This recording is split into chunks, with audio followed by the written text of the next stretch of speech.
What is going on, you guys? It's your boy Average Bob, and in today's video, we're going to touch on the upcoming matchup between the New York Giants and Washington Commanders down in DC. In my last preview, I talked about myself being optimistic, and it's funny, all it took was about one quarter to lose every single ounce of that optimism that I had. And the Vikings game was as bad as any Giants team I think has looked in the last 13 years where we haven't had any success. And I don't want to go back to being optimistic until the Giants can show me that they could do anything, score a touchdown. They did get 2 field goals, which is an remarkably improvement based on last year against the Cowboys, where they lost 40-0. So they did score 6 points versus the Vikings. So I guess that's minor improvement for Brian Dable. I do think, as the Giants being underdogs going into this game in Washington before the season, I thought it was a highly winnable game.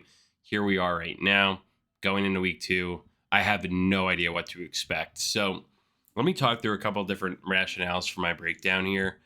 And first and foremost, if I do want to say, if the Giants don't win this game, it's going to really spiral out of control very quickly. Things are going to get very ugly. And I think it might be the ugliest things have been for this organization, and probably in the last 13 years, give or take. If they lose this game and they're 0-2 and have shown no more signs of hope, Daniel Jones is terrible.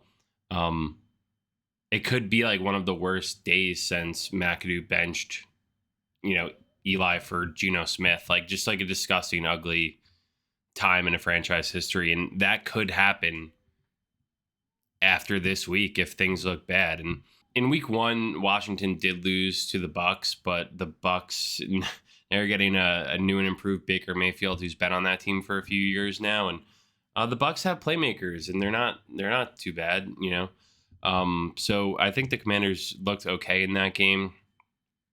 Jaden Daniels had 2 rushing touchdowns. Rookie quarterback. I think the Washington game was at home last week. If not, it would be their home opener, which everyone gets super pumped up for the home opener. And now that when you look at the Giants on your schedule, regardless of what happens in the future, because it's not like the Giants are going to win the next 16 games, teams are going to be very happy to have a fun time playing the Giants. And this is something that was the case last year. Teams saw us on the schedule, not necessarily a bye week, but it's a week that you're probably going to get sacks, your wide receivers are going to go off, and everyone's going to be dancing in the end zone, gritty, and having a great time. Yeah, I'm just so interested to see how this game's going to shake out.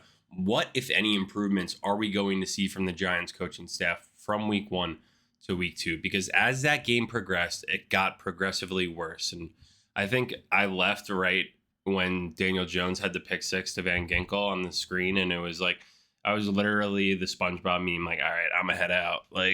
Just stood up from my seat. I was like, if you guys want to stay and watch more, just stay. I'm just gonna go stand and, I don't know, look at fantasy or something. I can't watch. This is just so bad. And now you have Malik Neighbors on the injury report, so I don't know what his status is. Is our guys just gonna start, if things go south this week, do you see people start checking out a little bit like they did last year? I know Bobby Okereke won't. He played every single game, every snap. Yeah, one thing was interesting.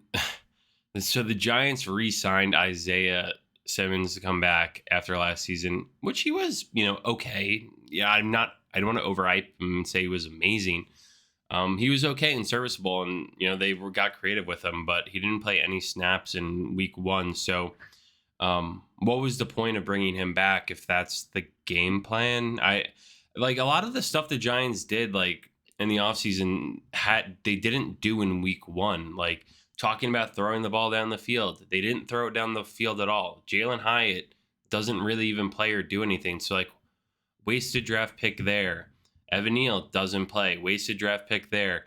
Kayvon Thibodeau, 0 anything on the stat line, and even watching him play, very unimpressive. Did nothing there. So you're looking at a lot of guys on this team over the last few years that, I don't know, I'm just getting very frustrated from a fan perspective because the coaches change, the players change from time to time, but it's we draft these guys and they never develop in any way. Andrew Thomas might be the only guy. You just look, and then these guys leave our team and are remarkably successful in other places. Like Julian Love was a Pro Bowler the second he left the Giants. Saquon, 3 touchdowns week 1. I mean, obviously he would do that for us in the past, but he always has the injury question mark. But there's just a lot of issues and question marks, and I can't really put my finger on it because we get new coaches, we fire guys, we don't resign guys, we've traded guys away. We've had high draft picks for the last 13 years, except for 2 seasons, and somehow it's still always not good. And this looked, I don't know. My optimism from last week's preview is completely gone, as you could see. So we're going to have to watch this game and see what they can do at all. Because Jones looks like he's completely cooked. He's at a point where he's been completely beaten down for the last few years. Now he's coming off an ACL injury, and his neck's been messed up for a few years now. The Giants might have actually ruined his career somehow. Because if you go back a couple years ago, yes, there were turnovers and whatnot. Like his sophomore season, I think he had like a crazy amount of turnovers.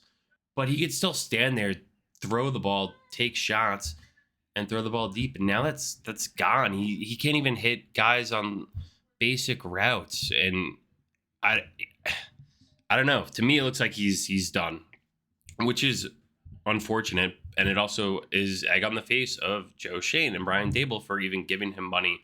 But again, looking back on that deal, he had the good game versus the Vikings. Their gun was to their head. You don't want to be in quarterback limbo or purgatory or whatever you want to equate it to. So they had to pay him. And then everyone like freaked out about that contract, which was kind of stupid too, because at the end of the day, he's like the not even top half paid in the league quarterback after like contracts come and go. Anyway, I'm going completely off the rails here. So again, touching on this one, I hope it'll be a game the Giants can be competitive in, because if they aren't and it looks as bad as it did in week 1, it's going to be ugly, and it's going to be ugly quick. Anyway, let me know what you guys think coming up into the week 2 matchup. Do you think the Giants are going to look any better, or do you think we should be starting to look at mock drafts, which we probably should anyway? Anyway, thank you guys for watching. Have a great day.